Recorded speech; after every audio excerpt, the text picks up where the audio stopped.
is a different format of episode. I'm going to try to drive to work while recording with this lav mic. Will this be something I do regularly? Don't know. Probably not. It is suboptimal, of course. And you will hear some road rage as well on my 20 or so minute drive. And just like that, we are off. So, this is take 2 of the recording. If you're hearing this, this is take 2 rather, of the recording I did on Mother's Day morning, which was a little too angry and subjectively pointed at certain groups. And to the point where I realized after listening to it and sleeping on it, it wasn't really the right thing to put out. So, here we go. Welcome back to the Full Metal Cast. By the way, I'm not sure how clear any of this is really going to come through. But the first topic that I had spoken on was a meme that I've seen many a time, or a trope rather. You hear it in the news, you see it in articles, you hear people say it all the time, but essentially it is, America is fractured, it's more divided than ever before, et cetera, et cetera. And I do agree with that. I think that, and I've actually shown the graph where you've seen men and women in the dating pool, where they align politically. It is very clear that there is a very large schism, and it has only been growing wider year over year. So there's that as proof. Just one thing, but also people can feel it. It's hard to deny that there is some shit going on in that regard. So I say yes to that, but I ask what or who rather is causing that. Move this mic real quick. Actually, it might stay right here. I like it there. And I sort of lean with the who is causing it, right? Because we have representatives, who is increasing sort of the temperature, the climate, if you will, who is making the world a less healthy, a less safe, a less happier place to live. And I think it's no secret that with every election comes an increase in the political sort of temperature, an increase in the political divide, where each election it seems to become more and more extreme on both sides. As people vie for votes, as people try to paint the other as a threat to society and to democracy, etc. And furthermore, I tie it all to politics and government because there hasn't been a single mass shooting, a terrorist attack, a school shooting, whatever, that isn't politically driven. In any case of those, except for gang violence, I would say the instances of gang violence, and you could say that even that, through the nth degree, is also caused through political shittiness. But every instance, like a mass violence attack, terrorist, school shooting, etc., it's always politically driven. In the case of the terrorist attack, they're trying to advance the objective of their whatever state they're representing. Most likely that state is tied to a religion, yes, and I'm going to touch on that point later. In fact, that second point is why I'm re-recording this, because it got a little too aggressive.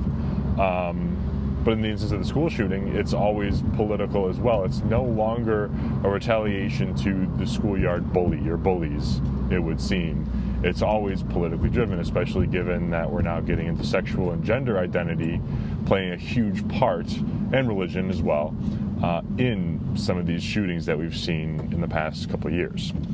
So yes, we are more divided than ever. That's hard to deny, and I'm definitely not going to try to play devil's advocate to that, because I think that's a very true thing. And I do think the internet's only helped contribute to said divide.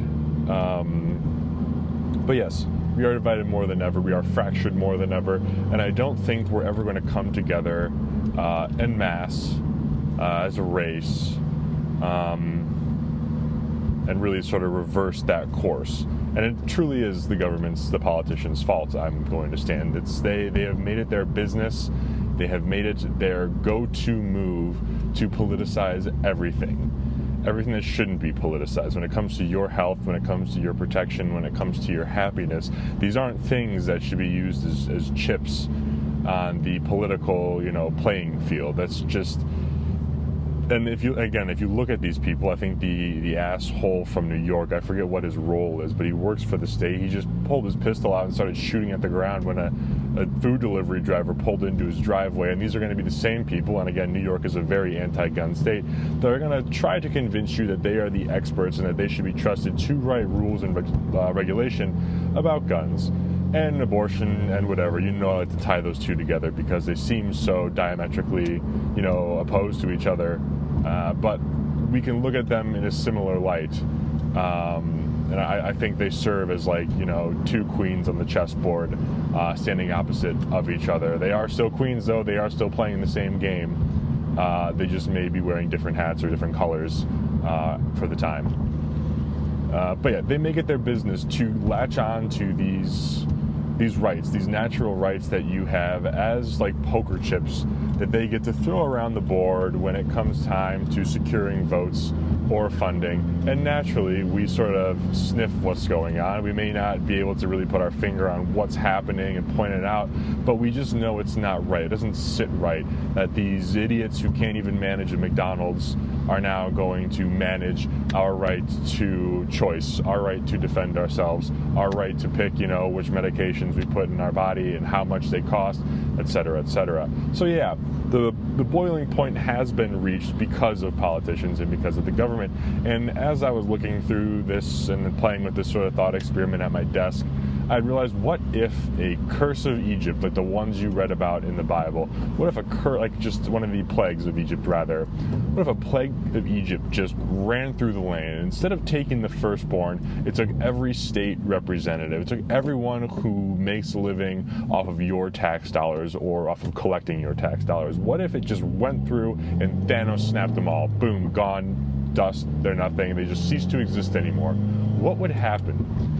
Would we realize a net positive or a net negative on society? And I realize averaging and net positive, net negative, there carries some negative connotations and potential, negative outcomes with that. I get that, but again, the whole anarchist perspective, the whole anarchist school of thought is simply a theoretical. It's an ideal, right? It has never been tested out in the real world. Every other form of government has, it would seem, and at one point or another it has failed in a very violent and spectacular manner. But anarchy isn't, we're not debating about what is, we're debating about what ought to be. And so again, we can only sort of speculate what would happen if, Thanos came through, or the curse of Ra ran through the land and just snapped and picked up and just wiped clean from the face of the earth the scum that is politics and government. Well, it is my belief that it is a net positive, obviously. Now, devil's advocate, I have no doubt that, considering the number of bad actors we have running around taking advantage of the system now, because the system allows them to prey on us, it works for the animal's advantage in this case, that there will be some instability right off the bat.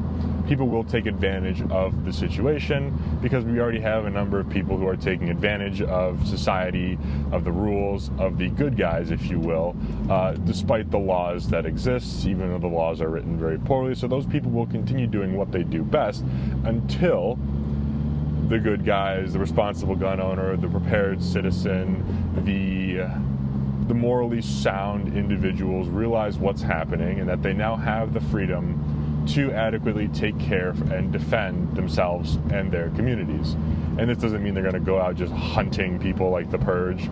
It means that they are simply going to live freely, but should they get fucked with, maybe on the subway, maybe in their own yard, their own home, as they're walking on the sidewalk, they don't have to hesitate. They don't have to run the mental math as to whether or not they're going to get fucked by the system and crippled financially and legally should they do the right thing and defend themselves and their families. And that is just one example I understand. The counterpoint that I'm going to hear many people cry is that, well, what are we going to do about the roads? What are we going to do about the infrastructure, the grid, fresh water? Let me remind you, the electrical grid is outdated to the nth degree. We are one small solar flare away from just being in the dark ages again. We can't even deliver clean drinking water to like most of the population in America, I'm pretty sure.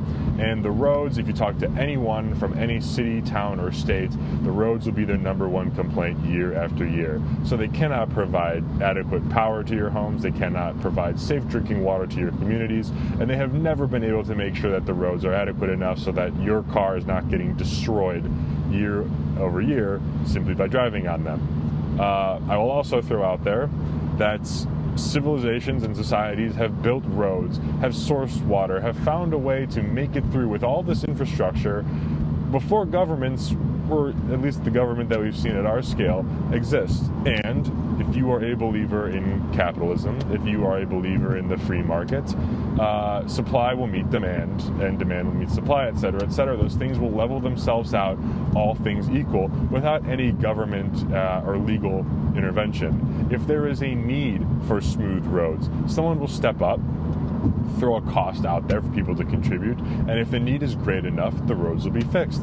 And same goes for drinking water and power and whatnot. But again, these are within your community. I'm not talking about a nationwide governing sort of body that makes sure that this stuff is provided, that goes out and tries to bill and auction these services off to the nation. These are things you're going to have to do locally or regionally, at least. As soon as you start zooming out and making the net of these services and the people who oversee them like larger and bigger, you essentially a government.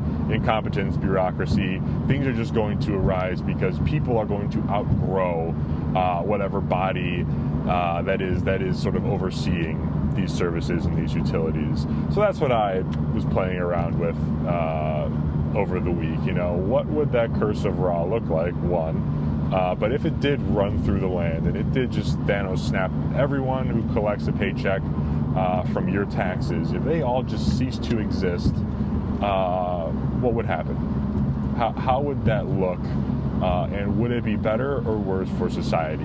One other thing I will say to sort of devil's advocate now, our government has made the world such an unsafe place for us. We have enemies all across the world now, people that you have never known, people that you will never know, but that hate us just because we are the United States, because of the actions our government has taken in their countries to destabilize or to influence things abroad. We know this is just a fact. The CAA stands up shadow governments and removes regime leaders at will as soon as they find it opportunistic to them.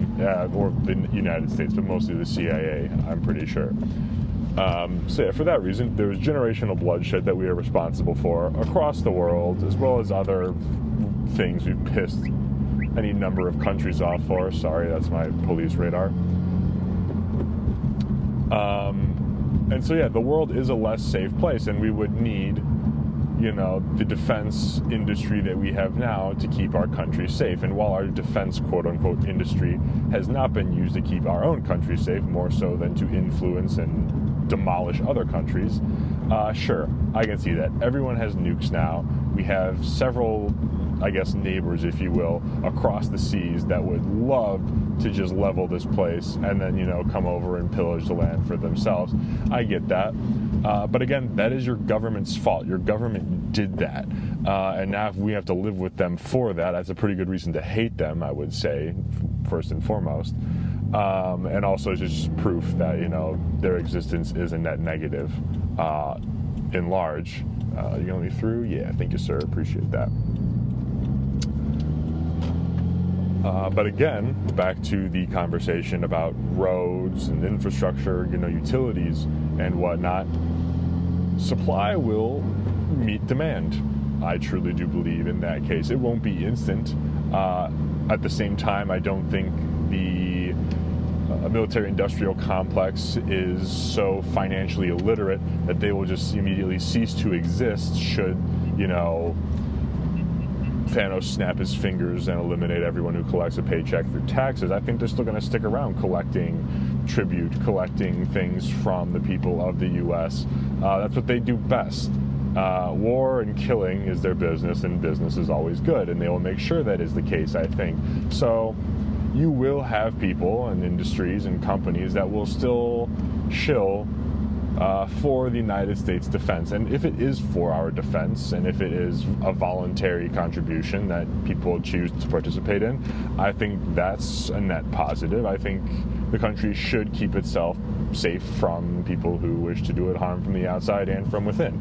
But the fact that it's a mandatory contribution currently is not what people are cool with, and that's partly what's led to their corruption and how the dog has gotten so far off the leash, or how it's ended up with such a long leash, I think, is how to frame that. So that's a fun little exercise to sort of play through. What would happen, again, instead of the firstborn, the plague of Egypt came through and just disappeared everyone who collects a paycheck through taxes and other state-sponsored bullshit? Let me know. Maybe that's something you comment on the Spotify or the YouTube video. I don't care. I'm not going to push engagement. Do what you want. It's a free country. But yeah, we are more fractured. It's it's the government and the state's fault. I like to think, at least. The internet helps make things worse. It's also made things better, though, at the same time. The breadth of information, the speed at which information travels, has enlightened us to many things we otherwise would never have known. We're finding out more things every day that the government has done in the past, or whether it be some horrendous CIA op, or something else. We're finding out things that have been going on forever in the shadows, that have sort of been outside the purview of the normal civilian. The Epstein bullshit just being one example.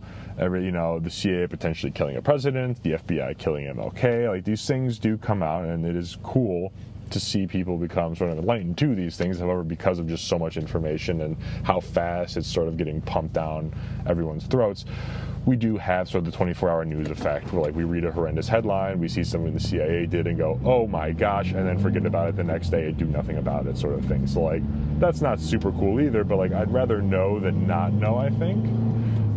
Sort of touching back on the last thing I spoke about, about Joey Diaz's little rant on the Rogan show about the Epstein list, the Diddy list, and whatnot.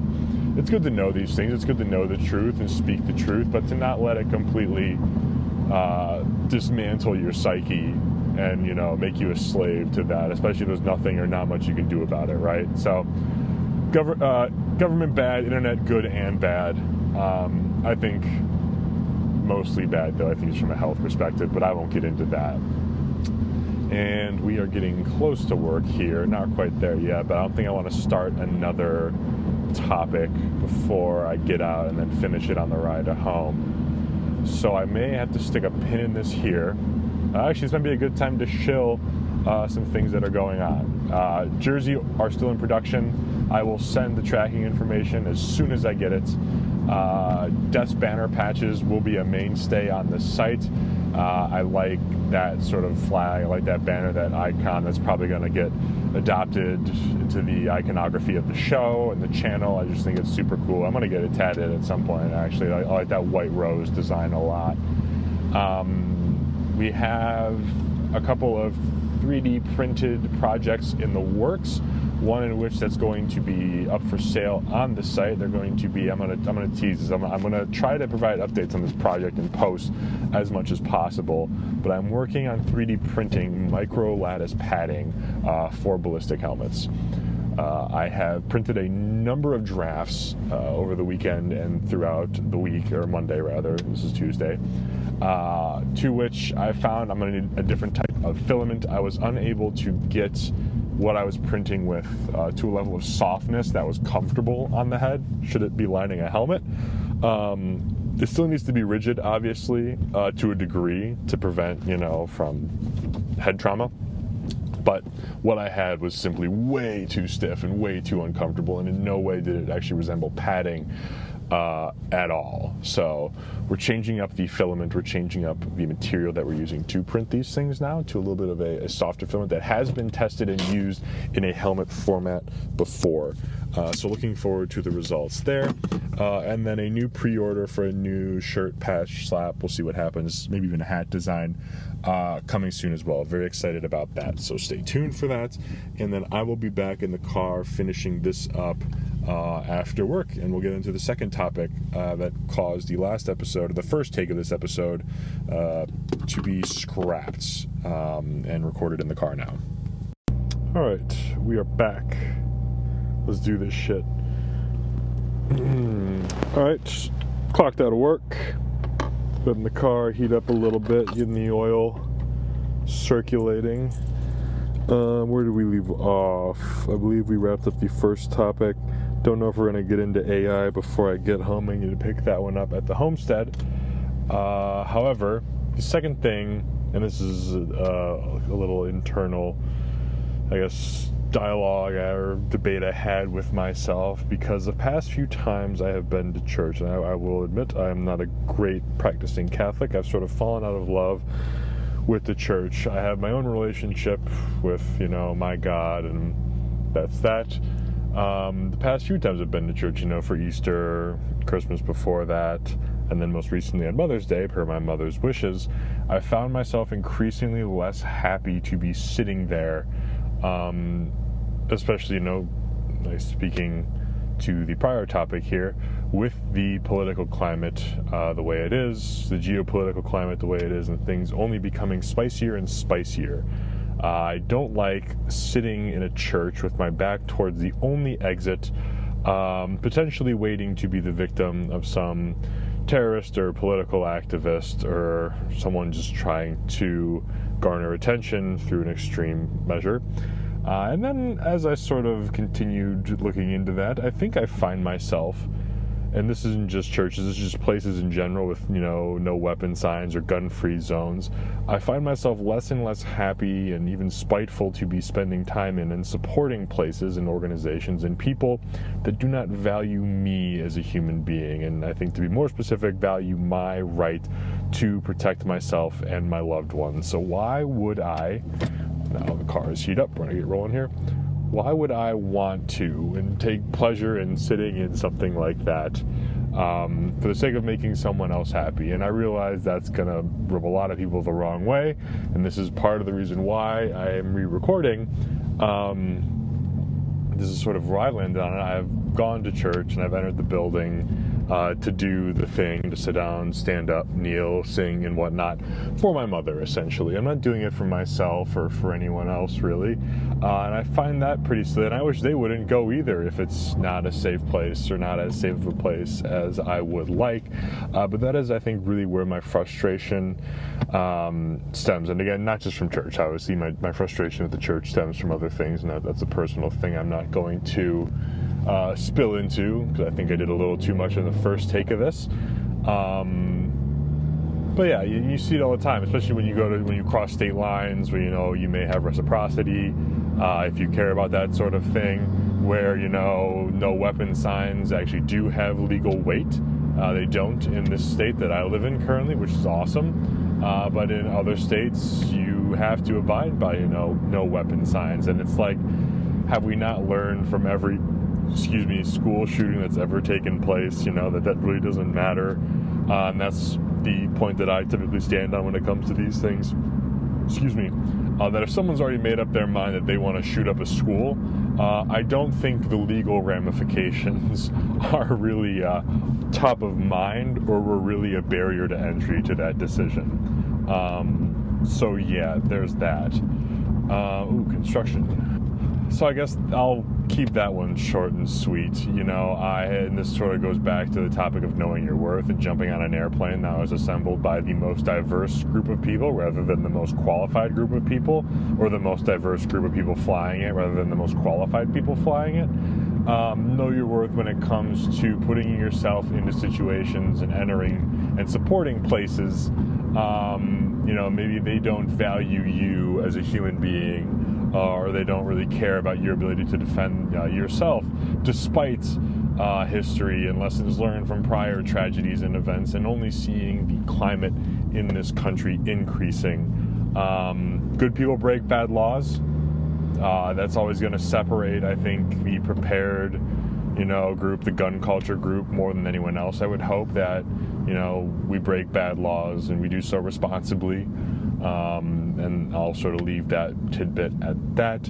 The last, and again, so we're going to get to this last topic here. I'm going to keep that conversation short and sweet, so I don't want to sometimes I'm afraid of pissing people off. I mean, that's a little bit of it, but like I got a little too subjective, a little too personal in some of the things I said the first go around, and that's not what I'm really interested in doing.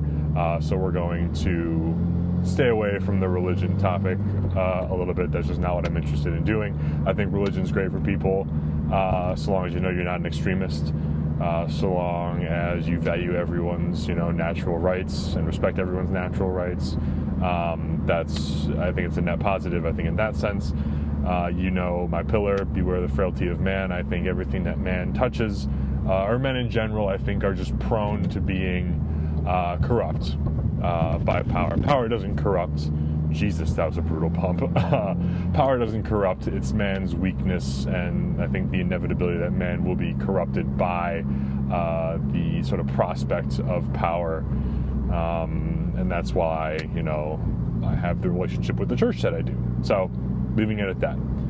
Last thing, and it's AI.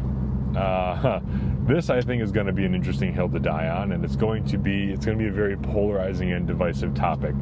Already, we have seen the largest talking point, the biggest pushback on AI, the talking point sort of around it has already changed.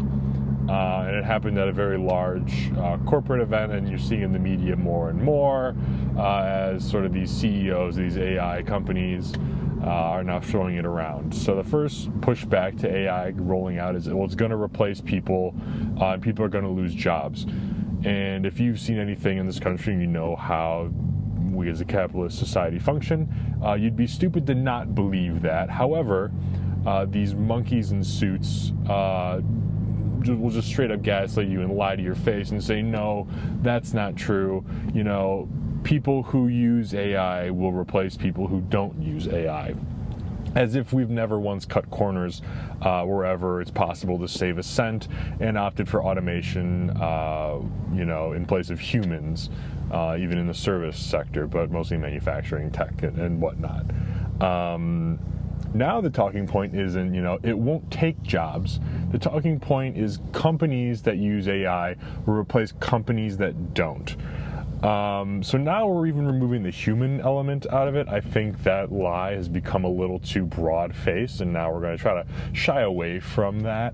And the incentive to have people use AI and train AI, it should make you raise an eyebrow. They give you these incredible tools for free, it would seem, Grok, ChatGPT, whatever it is. They say it's all for free, right? I mean, most of the time it is for free, as long as you have an account. You can go and you can ask it to answer any question you may have, to try to draw a picture, very poorly albeit. I've yet to see a picture it's cranked out that I'm thoroughly impressed with. But nothing's free, as you should know, in this capitalist society that we live in, where everyone's trying to cut corners and make a few pennies, regardless of the expense. So just like Google, just like Facebook, you may derive value from those things without having to actually pay anything for the most part. But they get your data, which is tremendously valuable. And I think we're sort of nearing the late stage of that experiment, as we're seeing the existence of Facebook and Google, for example, not being net positives on society due to the transactional nature of them taking your data in exchange for you getting to view the infinite knowledge of the World Wide Web through the misery rectangle. ChatGPT, Grok, AI in general does the same thing, except I find it incredibly more insidious due to the power demand associated with it. I have covered, and I still stand on the fact that nuclear reactors getting constructed, and there are several being constructed across the United States currently solely for the purpose of powering AI, is an absolute disaster waiting to happen. Every nuclear disaster that's ever taken place has been caused by the arrogance and the incompetence of government. If you haven't seen the Chernobyl series, obviously do so. Try to get past the fact they have British accents, which I found incredibly upsetting and hard to make it, immersive. But that's just me. I understand. I think they tried doing it in Russian, and it was so bad they switched to British, so maybe it is for the best. But go give that another rewatch. It's not a happy show by any means, but it highlights how the disaster took place and how the absolute arrogance of the Soviet Union was the direct cause of it. And every disaster that's happened otherwise has been due to the incompetence and arrogance of governments. So I find it incredibly short-sighted to believe, obviously beware the frailty of man, we're going to completely put down the potential downsides when it comes to making money through medical or technological interventions, and just completely pretend that they don't exist until it comes back and shoots us in the face. It'd be incredibly short-sighted to believe that nuclear reactors getting stood up strictly for the purpose of generating a profit for tech companies won't yield negative results or won't melt down in a similarly destructive nature like the one at Chernobyl and the other disasters. If governments were afraid of sharing their failures from prior experiments and prior nuclear failings, which only resulted in future ones, I think you'd be incredibly silly to think that companies wouldn't hide or lie about or not disclose issues from their reactors associated with their AIs. Now that it's just strictly profit driven, we're not even talking about just reputation and public trust alone. There are profits that go with that. So the incentive to lie and cover up and be bailed out of any disaster that transpires from these reactors is now doubled at the very least, in my opinion. And there's more going up, and if that alone doesn't make you raise an eyebrow, one thing that should is that forever during the whole climate debate, we've been told that nuclear reactor is the clean energy we needed to save the earth. Everything else is just sort of a band-aid when it comes to solar, wind, any other alternative energy is a step in the right direction, but it pales in comparison to the sort of efficacy, the cleanness, and the longevity that nuclear power would propose. And forever, governments, regulators, everyone said that it can't be done, it's not safe enough, we can't really risk that, it's not worth it. But as soon as there's profit to be made through AI, and obviously the companies who are standing up these reactors and behind the AI are obviously lobbying and paying your representatives to sort of greenlight this and qualm the public fears about nuclear energy, it should make you raise an eyebrow. Why is it all of a sudden okay and safe, and no one's saying why aren't we worried about the negative, the long-term, the absolutely catastrophic long-term negative impacts of a reactor failing now, when it's time to just power a slightly more sophisticated search engine that still can hardly do a little bit more than the ones we have today. And then I think the last thing, the cherry on top of all of that, and I just saw it yesterday, so I'm kind of glad I am re-recording this, is that Bloomberg did an article, and I think there's a video that corresponds with it. I'll have to see. And this isn't even a nuclear reactor. This is just a data center that's powering AI currently in rural America. And households and families near this power plant that was stood up, this warehouse that was stood up, no longer can get water to their house. They can't bathe, they can't flush their toilets, they can't drink from the sink, they can't cook. This power plant is sapping all of their water, likely to cool, maybe power, maybe they're using some sort of hydro power. I'll have to go back and reread the article. I'll obviously share some screenshots or bits from the video here. It's completely denying these families and households water. Again, simply so some asshole can watch AI videos of George Floyd fighting Hitler in the octagon. And for what? We don't need AI. AI as a whole will provide nothing of significant value to society, I would say. It flies in the face of natural evolution, of biological evolution, I would say. And in every time we try to do this, and every time, we try to push the boundaries of, I think, human beings as a species and of just nature in general, it's where you run into the greatest negative sort of side effects of it. And I just don't see how the benefits of this will pay off in any way in the long term or have a net positive impact on society as a whole. And so I'm firmly against AI. I refuse to use it in any capacity. I played around with it in the past, but knowing what I know about, I think, just the water crisis it's going to create, knowing what I think I know about how the nuclear reactor game is going to play out. It's a nuclear race happening in the country right now between tech companies to stand up bigger and better reactors with each other so that they can have a faster and more powerful AI than the next one. There's a nuclear arms race happening in your own fucking backyard, but you don't hear about it because the tech companies are in the pocket of your representatives and your president right now especially. They stood up front row at his inauguration because they paid for those seats and they continue to pay him so that they can stand up the biggest and baddest AIs, that they can make the most money at your expense. At every capacity, AI will be stood up and it will replace you at every step of the way, and it is in your best interest to fucking shame anyone who pushes AI, to shame the companies that stand up AI, and to never use AI. I just refuse to touch it. And it's something that I didn't know what to think of it at first. I thought it was sort of marginal. I thought, maybe it was novel at best. It's kind of cool, but seeing the amount of downside that's arising from just the development of it in these early stages, I just don't see a reality in which it's worth moving down this path for society. I think there are other things we should be focusing on. We could be focusing on in society, and maybe AI, maybe the pushback to that argument is, AI will help us, do those things. But then that sort of flies in the face of the profit centers for a lot of other industries. Health is going to be a big one that they say AI is going to be good for. But, then the argument to that is, well, there's speculation as to, why we don't solve the cancer crisis because it's quite the large industry as well. And whether there's truth to any of those things, I don't know.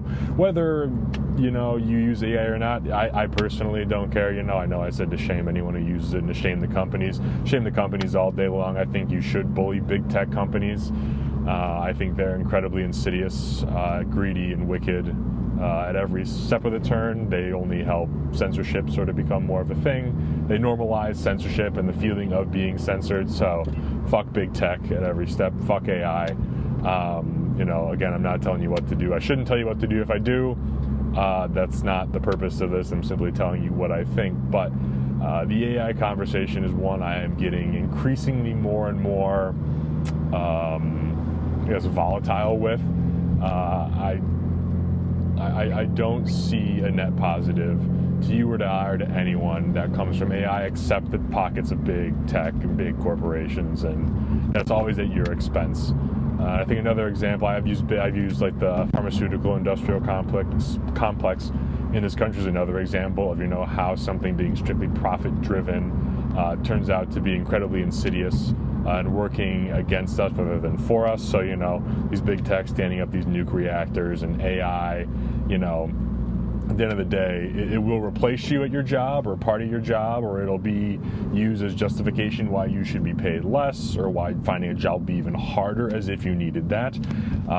Forget being able to invest reasonably in the stock market or find, like maybe little pockets in the housing market or the rental market for you to buy or to rent if you want to. AI is going to move much quicker than you, and it will replace you in every sense of the matter. And again, only the highest paying bidders are going to have access to the most powerful AI at the end of the day, because it will just be a strictly for-profit ordeal. So fuck AI at every step of the way. I think I've driven that point home enough. Let's see, as we're nearing we're getting close to home here. We still got a couple more lights to rip and roar through here. Let's see what's coming up on the agenda. Not much. HTA is the big event, obviously, but that's in the last week of September, so we got several months for that. We do need to start filming some content with the boys. Obviously, the shotgun shootout, who knows when the fuck's that going to happen, when the fuck that's going to happen. I would like to get out to some non-disclosed location and just do some some moving and shooting, handgun, rifle stuff in kit, get some get some footage of that, some content of that. I would like a budget long gun shootout. I think that would be a fun video. One of the boys built out a pretty sexy looking 6.5 Creedmoor rifle, and that sort of got me thinking. I got that sort of dumpster fire of a 308 and like 22-inch or 20-inch rifle sitting in a safe that has a cheapo like Buckmaster scope on it. It's nothing serious, but a serious long range gun is the thing that I would want to actually build next. So I do think there is an incredible value in the sniper on the battlefield. Even if it's just with like a DMR gas gun, the ability to reach out and touch a high value target, or even just strike fear in an opposing force out of sight, there's just an incredible value in that ability.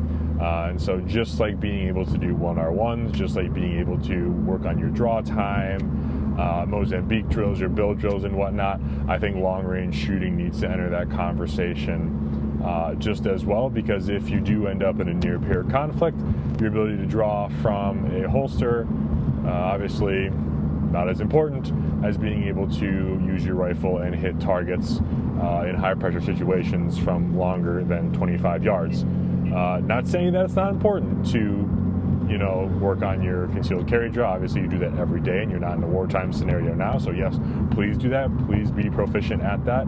This is a yes and thing, not a yes but. It's a yes and this goes back to, I think, the whole conversation of like, just because it goes back to non sequiturs and false equivalencies, which happen a lot, and thanks to the internet culture, it's how people communicate and it's how people think now, unfortunately, where if somebody says, I like this because of X, Y, and Z, because it doesn't necessarily align with someone else's preferences or their particular area of expertise, they will snap back and go, yeah, but what about X, Y, and Z? And it's like, well, that's nice. I wasn't talking about that. So it'd be silly of you to think that, what I'm saying is wrong just because it doesn't align with your ideals. And, if we were talking about your sphere, if we were talking about the subject matter in which you claim to be the expert on, we'd likely agree on it, because how I typically speak about training, kit, and gear is from a yes and perspective rather than a yes but.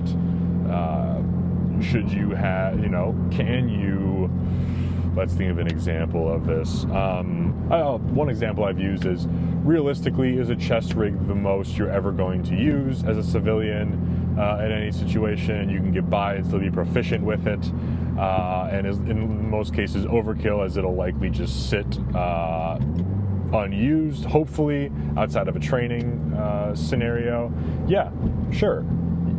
But at the same time, and at the same time, you can still buy plate carriers, you can still buy a helmet, and if you can afford it and that's sort of within your budget and maybe you're interested in training with that, go right ahead, because it's available to you. Going back to the debate about being able to carry, especially in places, and being upset about places where you're not allowed to carry.